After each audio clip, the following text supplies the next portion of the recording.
여러분, 그리스도 안에 있으면 날마다 새롭게 시작할 수 있습니다. 여러분 마음에 다시 시작할 수 있다, 이 마음이 들면 여러분 살게 되고요. 나는 희망이 없다, 그러면 죽는 겁니다. 복음 가지고 매일마다 새롭게 시작하면 됩니다. 그래서 새로운 시작입니다. 그럼 이제 어떻게 시작하냐가 참 중요하겠죠. 내가 내일이 없다라고 할 때는 희망이 안 보이잖아요. 근데 문제는 내가 새롭게 시작을 해야 되는데, 시작을 이렇게 하시면 됩니다. 오늘 14절에 보니까 그리스도의 사랑이 우리를 강권하시는 도다, 이렇게 나옵니다. 여러분이 복음 안에서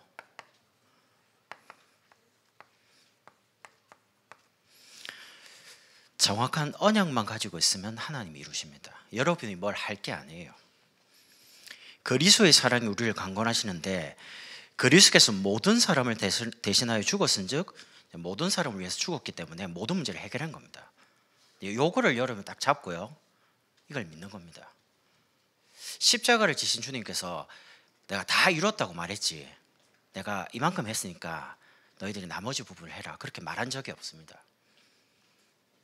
여러분이 정확한 언약을 그럼 어디서 붙잡냐? 매주 선포되는 강단 말씀을 정확하게 여러분이 붙잡으시면 하나님이 그 말씀을 매주 성취시켜 가면서 한 해 여러분이 마무리를 좀 하면, 하나님이 정말 말씀대로 우리 삶에 응답을 세밀하게 인도하셨구나라고 알게 되는 겁니다. 그러려면 첫 번째가 겸손요. 그러니까 세상 사람들한테 굽신거리라 그 말이 아니죠. 끝까지 자랑하지 말라고 했습니다. 이유가 뭡니까? 언약을 정말 알면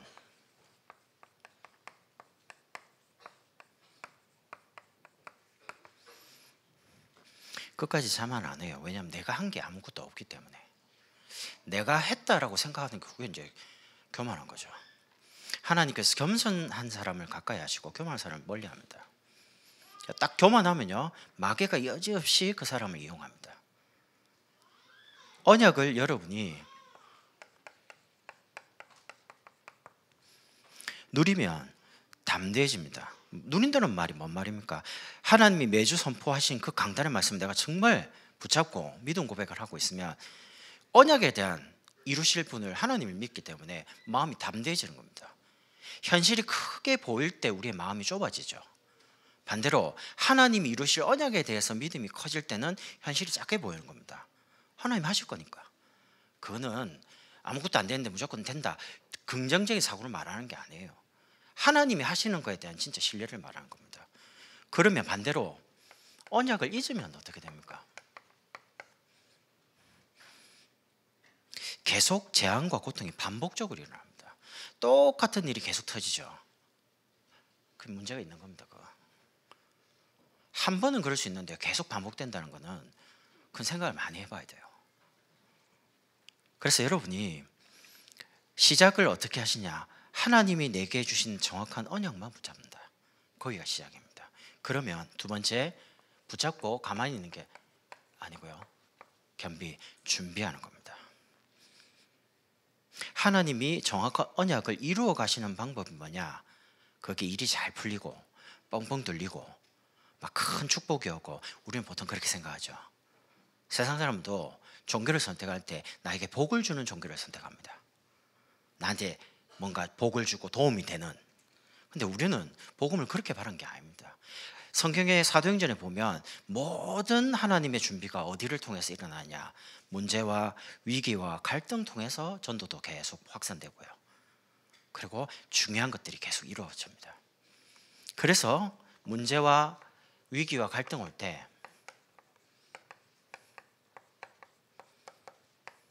도망치지 말라는 겁니다. 도망가면요, 더 큰 게 기다려요. 차라리 그냥 가만히 있는 게 나아요.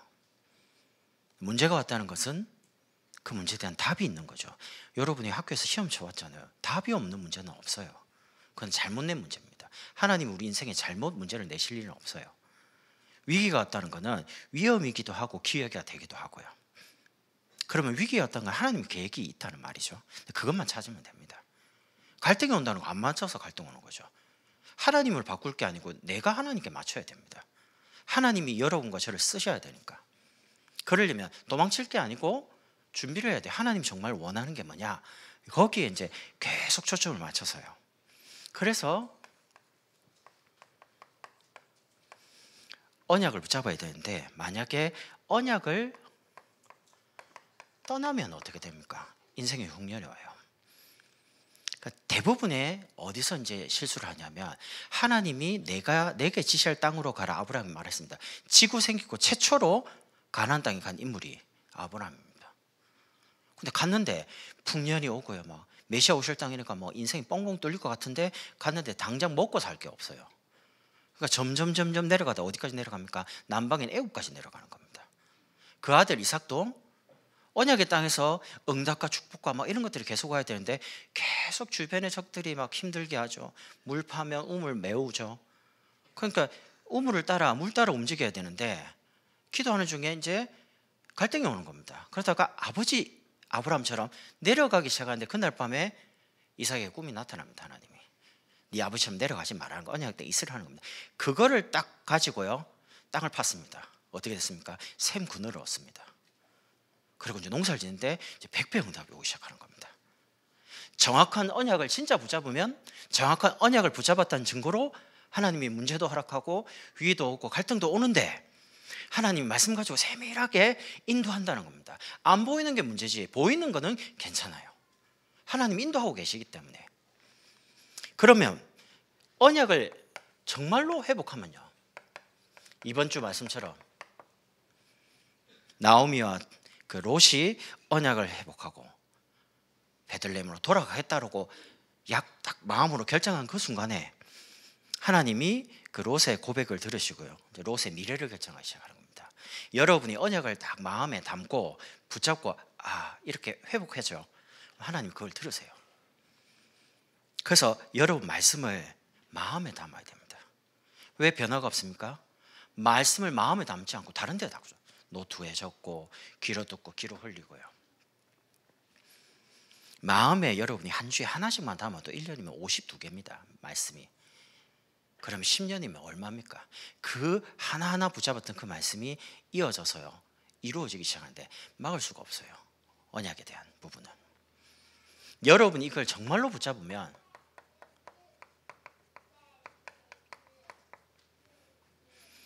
언약에 하나님이 여러분을 유일하게 증인되게 하시는 겁니다.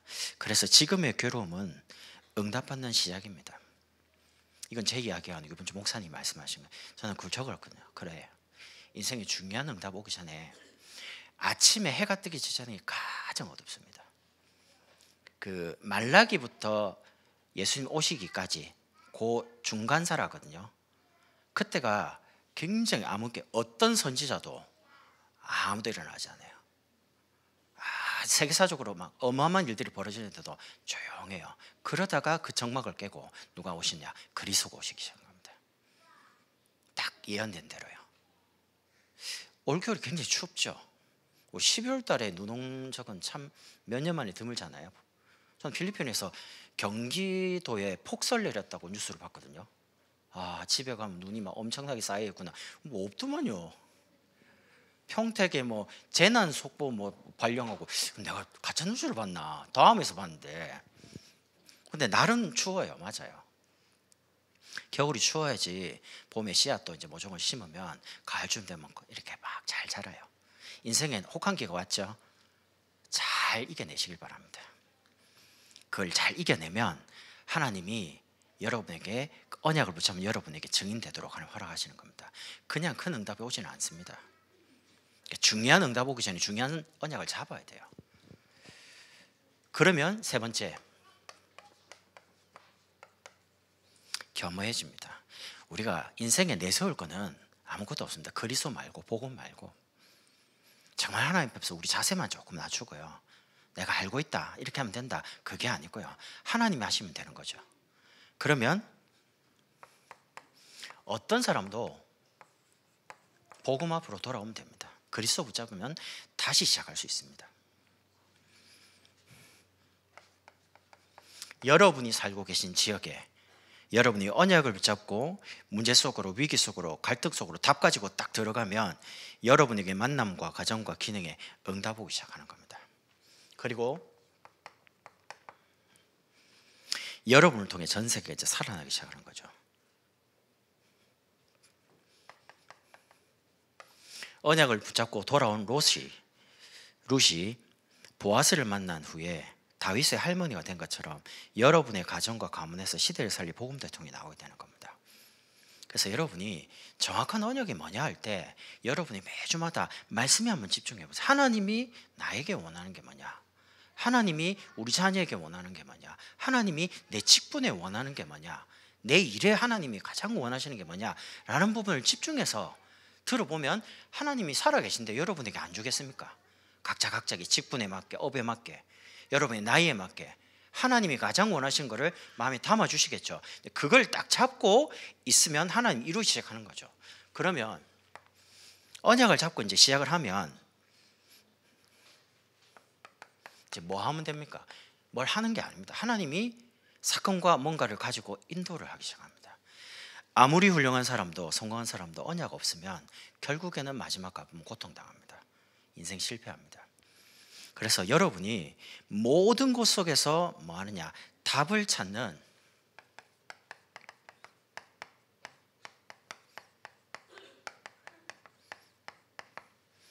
자세만 갖추면 돼요. 15절에 이렇게 나옵니다. 그가 모든 사람을 대신하여 죽으심은 살아있는 자들로 하여금 다시는 그들 자신을 위하여 살지 않고 오직 그들을 대신하여 죽었다가 다시 살아나신 이를 위하여 살게 하려 하심이라. 지금까지 나를 위해서, 가정을 위해서, 자녀를 위해 살은 게 잘못한 건 아니죠. 근데 이제는 남은 생은 그리스도와 복음을 위하여. 그게 우리의 자세입니다. 우리 인생을 다 한 다음에 자녀들에게 열심히 살아라, 열심히 공부해라, 그 말이 아니고 네가 정말 그리스도를 붙잡아라. 그러면 하나님이 모든 걸 다 하실 거야. 복음이 하도록 해라. 하나님이 역사하시도록 너는 언약 붙잡고 믿음 공유해라. 이런 어떤 믿음적인 유산을 많이 남겨야죠. 여러분이 환경을 마음대로 못하지만 할 수 있는 것은 한 가지가 있습니다. 이렇게 저렇게 못해요. 그게 뭐냐? 영적 서밋은 될 수 있어요. 세상에 성공한 서밋은 많은데 영적 서밋이 없거든요. 그래서 영적으로 고통당하는 겁니다. 그럼 어떻게 하면 영적인 서밋이 됩니까? 오직의 삶입니다. 어떻게 하면 오직의 삶이 됩니까? 기도하면 됩니다. 우리가 말하는 복음은 그냥 복음이 아닙니다. 모든 것 다 하고 또 더 해봐라, 그런 게 아니에요. 복음 받으면 끝이에요. 그러면 끝이란 말은 그럼 아무것도 안 해도 되냐, 그 말이 아닙니다. 그럼 막 살아라면 그 말도 아닙니다. 여러분이 오직 복음이란 말은 오직 그리스도, 그리고 오직 기도. 그러다 보니까 하나님이 우리에게 주신 말씀이 참 중요하죠. 거기서 내게 주시는 미션을 계속 매주마다 강단을 통해서 우리가 이제 송구영신 되면 또 내년에 받을 한 해 원단의 말씀을 따라 쭉 인도받아 갑니다. 중간중간에 확인하기 위해서 우리 신방을 통해서 개인적인 미션을 받기도 합니다. 이거면 충분한 거죠. 여러분이 정상적으로 언약을 잡고 여러 가지 문제와 사건과 갈등이 오더라도 예배드리고 말씀을 따라왔다면 여기 이 말이 인정이 될 겁니다. 우리가 살아가면 살아갈수록 복음만이 오직 다른 게 필요가 없구나. 그리스도 안에 있으면 모든 지혜와 보아 감춰졌다고 말한 게 맞죠. 가면 갈수록 그게 맞다라고 인정이 되는 겁니다. 복음이 모든 거다. 복음 안에 있으면 다 되는 거구나. 우리가 그 고백을 할 수 있는 거죠. 두 번째는 유일성의 삶입니다.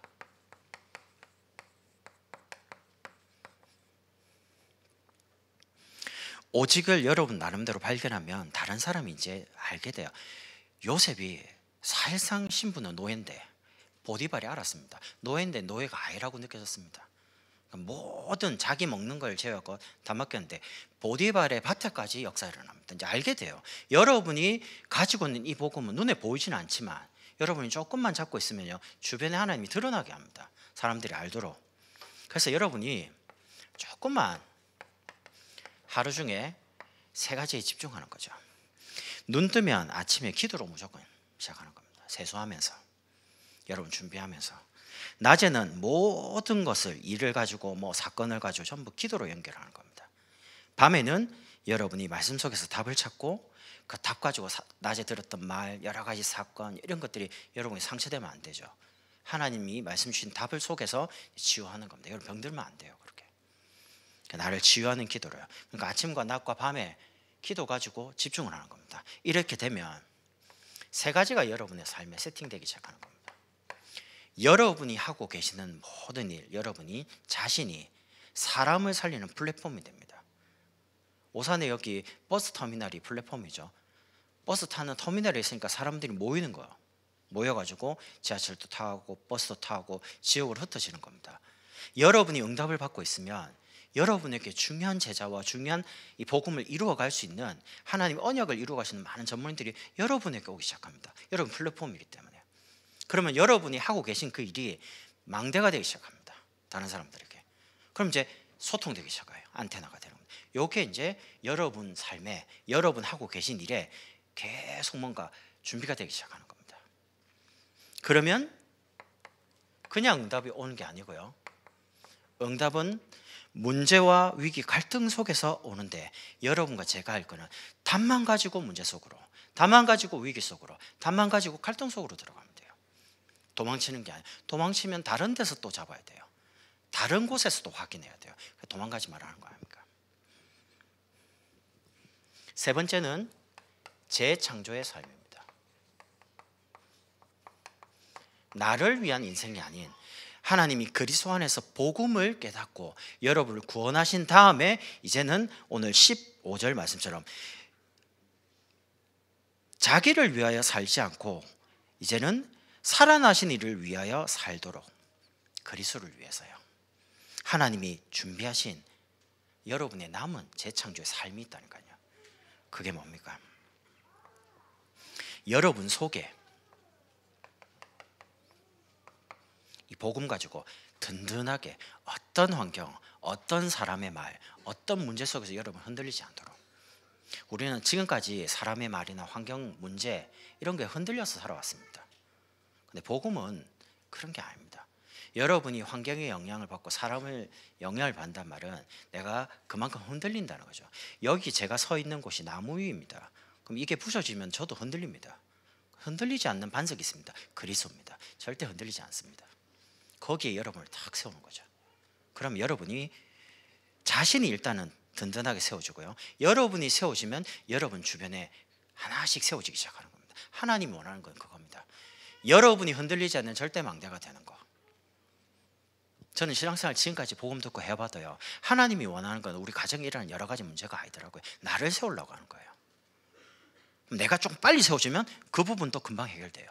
근데 우리는 그 문제를 자꾸 해결하려고 하다 보니까 내가 자꾸 그 문제를 보면서, 현실을 보면서 같이 흔들리는 거예요. 그리고 여러분이 가시는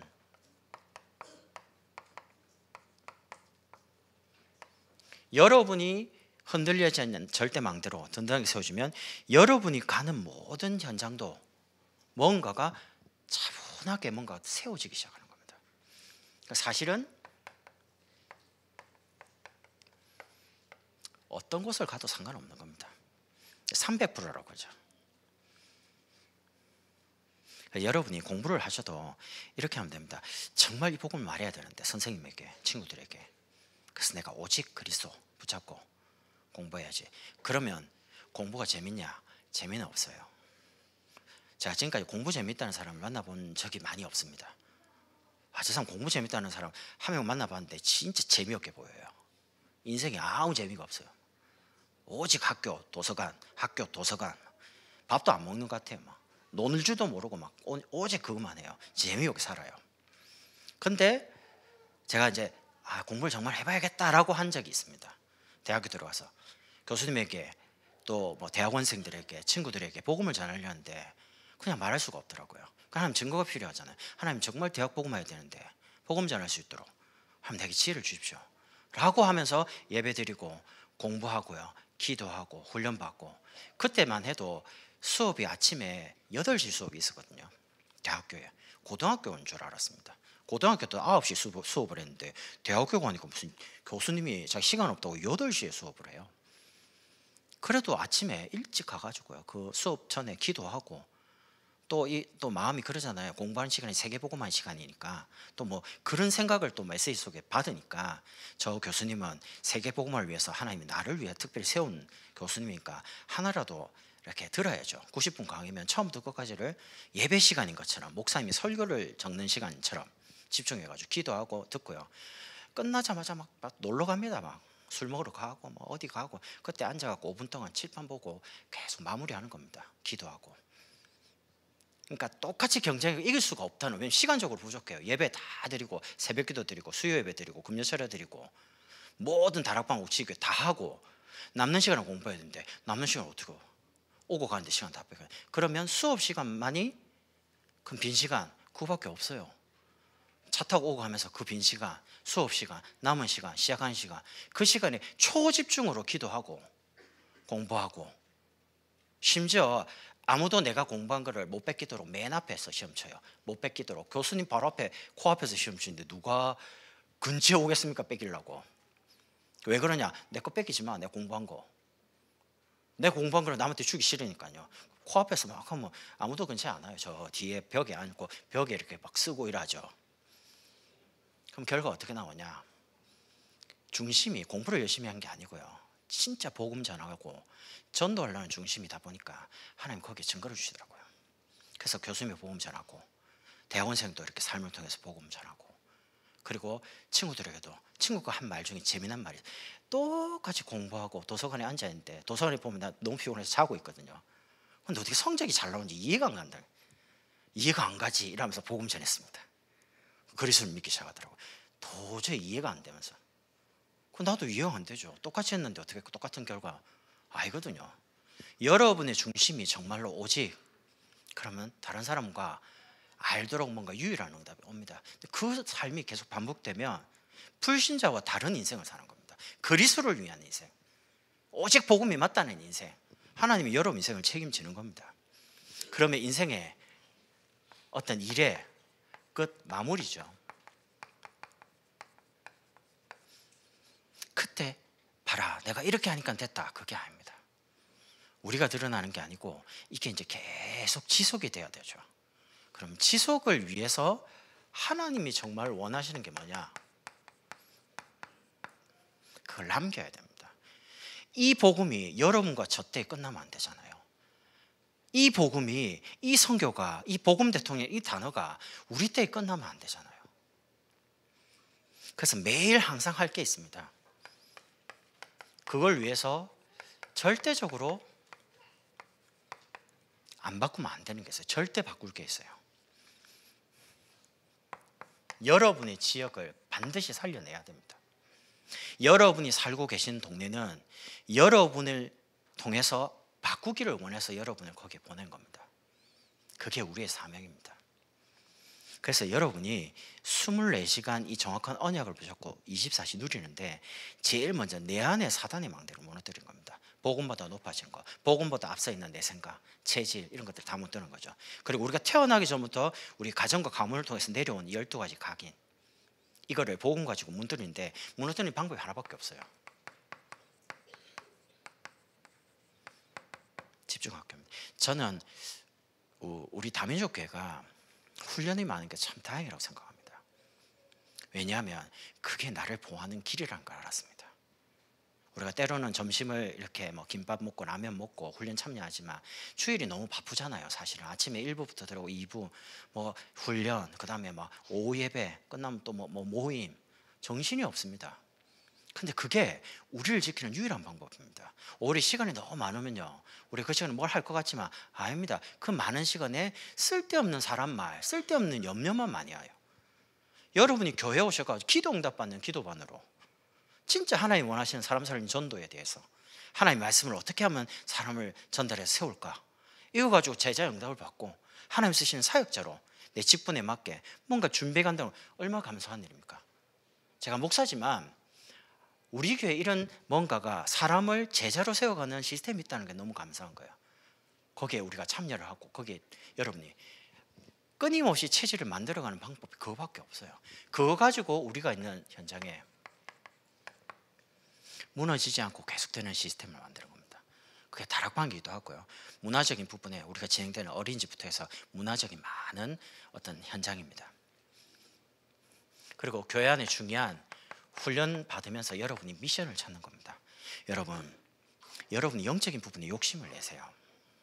내가 이 훈련을 통해서 하나님이 내게 주시는 응답을 내가 정말 받아야지. 이번에 훈련을 통해서 내가 무슨 응답을 받을 것이냐, 이런 영적인 욕심을 가지고 훈련에 참여하면서, 그러면 날마다 훈련이 응답으로 새롭게 와닿습니다. 이렇게 여러분이 활용하시는 거죠. 그리고 두 번째는 지역을 바꿀 만큼 여러분이 준비했으면 이제 현장에서 찾을 게 있습니다. 나라를 변화시킬 만큼. 세상 사람들이 전부 다 네피림 문화를 따라갑니다. 흑암, 타락, 중도 안 하면 안 돼요. 예를 들면 스마트폰을 만약에 아이들에게 싹 빼고요, 한번 하루를 지내봐라. 어떤 현상이 일어날까요? 여러분은 어떤 것 같습니까? 핸드폰 없이 하루를 한번 살면 되게 좋을 것 같죠. 편안하고. 저는 그렇거든요. 카톡 확인 안 해도 되고 아무것도 안 봐도 되고 그냥 뭐 하고 싶은 대로. 근데 이번에 그랬거든요. 가서 메시지 집회 듣는 그 시간 하고 대화하는 시간 말고, 그 내가 이래도 되나 싶은 생각이 갑자기 들더라고요. 중간에 내가 이렇게 사는 적이 없는데, 근데 굉장히 좋아요. 뭔가 이렇게 멈춰지고 조용한 그 시간이에요. 그때 생각도 정리하고 내년에 또 말씀을 받고 어떻게 움직일 거냐, 뭘 할 거냐, 그런 걸 기록하기도 하고요. 하나님이 주신 성령의 인도를 받는 가장 확실한 길이 있습니다. 그게 뭡니까? 우리 중지자분들께서 하나가 되시는 겁니다. 요 중직자 팀이란 거는 지금 우리가 계속 듣는 말입니다. 근데 그게 지금 우리 장로님들이 기도로 딱 하나 되기 시작합니다. 그게 시작입니다. 저는 보면서요, 중요한 시작이 됐구나. 그럼 이제 저같이 교육자로서의 어떤 시작은요, 물론 기도지만 현장에 하나님 원하는 불신자 살리는 전도운동을 하는 것이다. 어떻게 하면 하나 되게 할 거냐, 시스템적으로 지속할 수 있을 거냐, 이 마음 가지고 한 나라를 살릴 수 있는 선교사, 우리 교회도 이제는 보내야 됩니다. 그리고 그 나라에 실제 교회를 세우는 부분에 마음을 진짜 담는 겁니다. 제가 237 5천정 계획을 할 때 237이 좀 막연하잖아요. 그럼 예를 들면 제가 미국이다, 뭐 일본이다, 한 나라를 택할 수 있지만 전 또 그런 마음은 안 들어요. 사실은 그 나라를 살 수 있는 중요한 일꾼과 제자를 키워야 된다라는 마음이 좀 많이 들어요. 그러나 저도 어느 나라를 놓고 우리 아이들과 함께 가정에서 기도도 하고 현장이니까 목사님 갈 때 가기도 하고 이래야 되잖아요. 그러니까 지금 이제 다녀보면서 그런 거를 찾으려고 마음에 계속 보고 있습니다. 다니면서 미국도 가보고 일본도 가보고 목사님 가전 필리핀도 가보고 이렇게 하면서 마음을 담으려고요. 안 보면 안 당깁니다. 하나님이 우리 가정을 위해서 섬기도록 하는 택한 나라가 어디냐? 많은 나라가 많지만 저는 사역적으로는 그렇게 제자를 찾아가지만 있을 거 아닙니까? 찾아야 되거든요. 대구 서영교회 정규만 장로님 이야기입니다. 선친을 기념해서 성전부지 1842평을 헌담을 했어요. 근데 영건평 1960평, 어마어마하죠. 언제냐? 1957년입니다. 그때 당시가 어떤 당시입니까? 당시 동양 최대 석조 예배당을 건축 공사를 시작했습니다. 이분이 아버지를 기념해 가지고요. 근데 건축을 딱 시작하자마자 병이 딱 오면서요, 사경을 헤매기 시작하는 겁니다. 이래 죽. 그럼 이분이 이제 죽어버리면 이제 끝나는 거예요, 교회가. 그러니까 이분이 그때 이렇게 죽을 수 없다라고 하나님께 기도를 붓기 시작했어요. 이렇게 기도합니다. 하나님, 정규만의 생명을 한 번만 살려주십시오. 그 이유가 뭐냐? 종의 전 재산을 다 바쳐가지고 이제 성전 건축에 내가 올인을 하겠습니다. 이제 죽게 됐으니까. 그런데 신기하죠? 기적적으로 병이 났습니다. 그리고 또 하나의 기적이 이제 일어나는데요. 이제 병만 나은 게 아닙니다. 대구 경북 지방에 그때 당시에 악질 전염병이 쫙 도는데 신기하게 이 장로님이 그 하시는 활신당이라는 한약방에 한약만 딱 지어 먹으면 병이 다 낫는 거예요. 이래가 전국에 소문나기 시작한 겁니다. 그러니까 소문이 나니까 한약방에 환자들이 줄을 서서 이제 대기하는 거죠. 이 약만 먹으면 다 나아진다. 이러니까 막 돈을 들고 와갖고, 옛날에 코로나 때 마스크 하나만 달라 뭐 이런 거 있잖아요. 막 현금 10억 들고 와서 들고 가려고 중국에서 온 것처럼요. 돈을 막 푸대로 담아가지고 이제 막 들어오는 대로 막 그냥 계산 안 하고 그냥 다 헌금으로 드리기 시작하는 겁니다. 본인 기도했으니까. 건축 자재도 막 가장 좋은 곳으로 구입해서 현장에 막 계속 보내기도 하고, 이렇게 해서 부채 하나 없이 선전을 기도한 대로 완공을 했어요. 그러니까 이제 봉헌식을 하자고 이제 뭐 담임 목사님부터 많은 분들이 합시다 이랬는데, 정규만 장로님께서 자기가 죽고 해달라는 겁니다. 아니 다 주는데 왜 자기 죽고 난 다음에? 이분이 재미난 말을 했어요. 이유가 뭐냐라고 물어보니까, 하나님이 모든 것을 하셨는데 혹시 자기 이름이 드러나? 왜냐하면 자기가 다 헌신을 다 했기 때문에. 사람들이 자기를 칭송해서 자기가 천국에서의 상급이 줄어들까 이제 걱정된다. 줄어들지는 않죠. 그 정도로 자기가 이름이 드러난 거에 대한 그런 걸 원치 않는 거예요. 너무 간곡하게 부탁하니까 봉헌식을 해야 되는데 안 하고 있다가, 이분이 결국 1969년에 하나님의 부르심을 받습니다. 돌아가시고 난 다음에 그 후에 서영교회가 봉헌식을 성당을 합니다. 성전을요. 이제 정규만 장로님이 고인이 돼서 그때 이제 아들이 아버지의 공로패 표창장을 받습니다. 사실 정규만 장로님 한 분 때문에 성전 건축 운동이 굉장히 활력소가 되었고요. 많은 성도님들이 그 장로님을 굉장히 이렇게 기억을 많이 하는 겁니다. 아, 참 좋은 분이다. 정말 하나님의 사람이었구나. 기억을 하는 거죠. 이 정규만 장로님이 가훈이 있습니다. 첫 번째가 주일 성수를 해서 건강의 복을 받고, 둘째 11조를 철저히 구별해서 드림으로 물질의 복을 받고, 셋째 목회자를 선대해 자녀가 잘 되는 복을 받자. 그게 가훈이에요. 약간 잘못 들으면 너무 기복적인 거 아이가 이런 생각이 들죠. 그러나 그분의 신앙의 어떤 사상입니다. 철학이고. 그러다 보니까 가운데로 살았던 그 두 아들이 있습니다. 정영현, 정두현, 이제 두 분이 이제 장로님이신데요.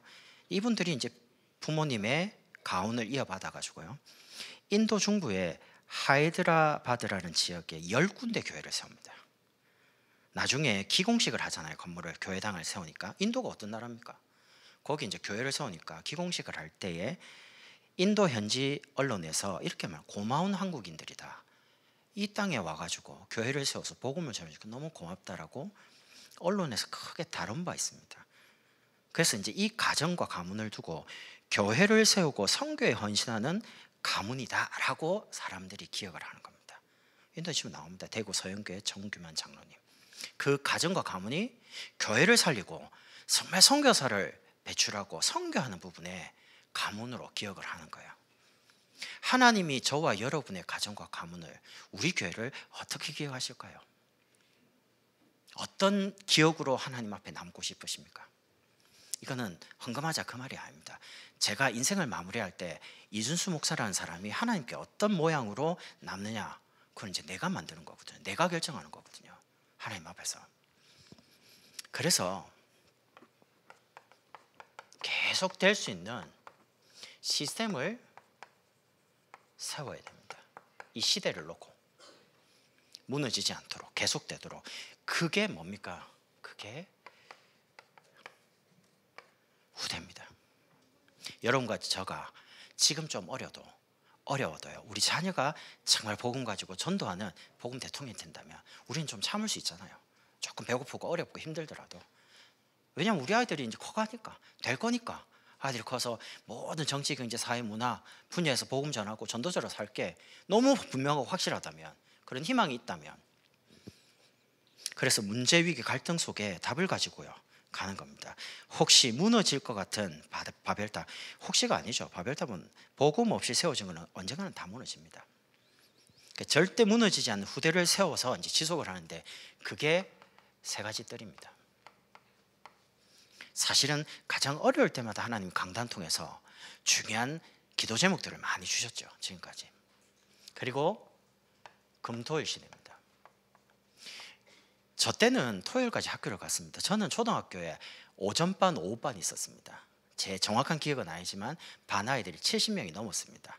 학교에. 그래서 이제 학교를 지으면서 뭐 반이 이제 계속 할 수가 없으니까, 그래서 오전에 가기도 하고 오후에 가기도 하고 이렇게 새로 지어가지고 저쪽에 이사를 이전에가 다른 학교로 이제 6학년 때 가기도 하고 이런 기억이 있거든요.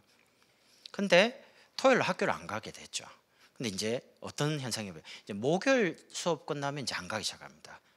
이제 금토일 시대가 오면 본격적으로, 그러면 금요일, 토요일, 주일 어떻게 되겠습니까?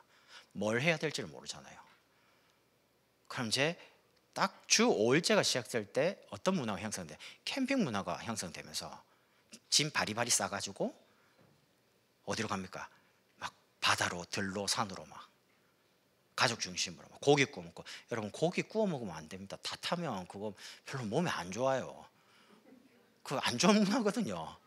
그 다 탄 거 그걸 뭐 맛있다고 먹는데 그러면 안 돼요. 몸 베리는 문화거든요, 그거. 근데 그렇게 가면서 예배에서 멀어지기 시작하고요.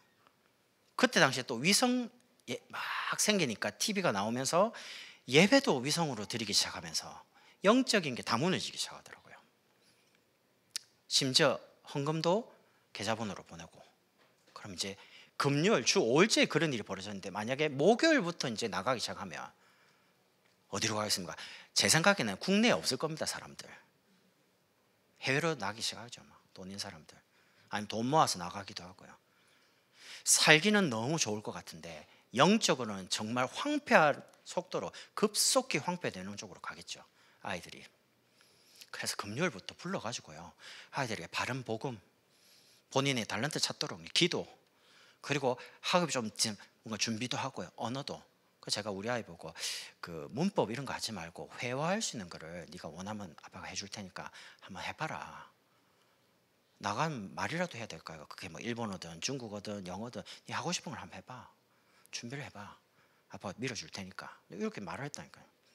나가보면 할 일이 많아요. 말할 것도 많고요. 그래서 제가 한 3년 동안 제 나름대로 머리가 굳게 안 하려고 영어 공부를 좀 했거든요. 혼자 돈을 주고 웹 앱에서 하는 거예요. 근데 할 때는 어떤 마음이냐, 이걸 어디다 써먹어야 되지? 막 호텔에서 쓰는 말 있잖아요, 공항에서 쓰는 말, 그 다음에 레스토랑에서 쓰는 말, 막 바리바리 외워갖고 딱 가는데 들리는데 말을 안 나오나요? 근데 이제 계속 하니까요, 이제 영어에 대한, 외국인에 대한 울렁증이 조금 없어지니까 한마디씩 한마디씩, 옆에 이제 영어 잘하는 사람 없을 때 이제 혼자 막 말하는 거죠. 왜냐면 있을 때 말하면 약간 이제 쪽팔리잖아요. 이번에 필리핀 갔는데 영어 저 집사람 쳐일 때 나 혼자 막 하는 거죠. 막 하니까 뭘 줘요, 말하는 대로. 나머지 말은 못 알아듣겠고 내가 필요한 것만 받으면 되니까. 화장실에 변기가 물이 안 내려가요. 그럼 이제 집사님, 변기가 물이 안 내려가는데 좀 바꿔달라 하면 되는데 그 귀찮더라고요. 귀찮잖아요. 짐 들고 또 어느 방으로 가야 되고 뭐 없으면 또 복잡하고 이러니까. 그래가지고 그냥 3일 동안 그냥 가만히 있었어요. 화장실 밖에 있는 그 공룡 있잖아요, 그거 갖고. 그리고 집사람 나중에 딱 집에 올 때 이야기, 왜 그랬냐는 거예요. 나도 몰라, 그냥 귀찮아가지고. 영어로도 좀 말하면 변기가 이제 막혔다, 뚫어라, 뭐 말이라도 할 텐데 말을 못 해가지고 뭐 번역기에다가 돌리니까 하는데 이거 맞나 싶기도 하고 발음도 어렵고요, 뭐가. 그럼 말을 안 했어요. 그래서 돌아오면서 다시 공부를 해야 되겠다. 이게 언어가 이게 체질이 안 되니까요, 안 나와요. 그래서 나이 들어서 공부한 거는 오래 안 가잖아요. 어릴 때 들어간 거는요, 안 나옵니다. 굉장히 좋습니다. 어릴 때 복음 들어가 버려야 됩니다. 어릴 때 삶을 통해서 전도가 들어가 버려야 돼요. 어릴 때 기도 속에서 되어진 것들을 확인해야 돼요. 그러면 너무 편안하게 하나님께 쓰임 받을 수 있도록 우리 아이들이요, 결국에는 그럽니다. 건물이 아니고요, 우리 아이입니다. 저 건물은 우리 아이입니다. 그래서 여러분들이 마음을 담고요, 진짜 하나님이 일하실 수 있도록 우리 마음에 정말 언약을 붙잡고 새로운 시작을 하는 겁니다. 한 해를 마무리하고 우리 자신을 잘 돌아보고요, 가정을 돌아보고 현장을 돌아보면서 2025년에 하나님이 우리에게 주실 응답의 메시지를 기대도 하고 딱 마음에 담고요, 한 걸음 한 걸음을 말씀 가지고 매주 강단을 통해 인도받는 겁니다. 그래서 정확한 언약만 붙잡으시라. 그리고 응답하실 수 있도록 정말 자세만 갖춰라. 그리고 지속할 수 있도록 우리 자신을 계속 갱신하면서 준비하시면 됩니다. 교회도 준비하고 현장도 준비하고. 저 같은 경우는 내년에 본격적으로 미션을 중심으로 제자들을 움직이려고요. 그런 부분을 좀 각오도 하고 어떻게 할 거냐 내용도 좀 준비하고 그런 것들을 이제 생각도 하고 준비도 하고요. 여러분이 오늘 기도를 하시면서 우리 개인의 기도도 참 많겠지만 교회를 위해 정말 또 우리 후대를 위해 중요한 기도 좀 같이 합심으로 기도하면 좋겠습니다.